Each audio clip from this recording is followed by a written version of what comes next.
हरिः ॐ स्वस्ति न इन्द्रो वृद्धस्रवाः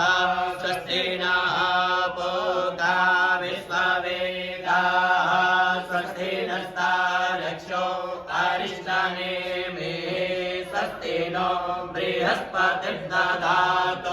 बृहदस्वा मरुतः पृष्टिमातरः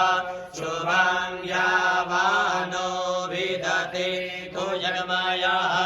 अग्निर्जिह्वा मानवः सूर्यचक्षुषो विश्वे नो देवा अवसागमन्या भद्रं कर्णेभिः शृणुयाम देवा भद्रं पश्येमाक्षभिर्यजत्राः स्थिरैरङ्गैस्तुष्टुवागुं सत्तनुभिर्वसे महिदेवहितं यदायुः सतमेन्दु सर्दो अन्ति देवा यत्रा न शक्रा जरसन्तनो नाम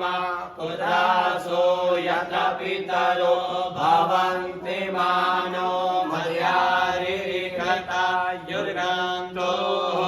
अदितिद्योरदितियान्तरिक्षमदिति माता स पिता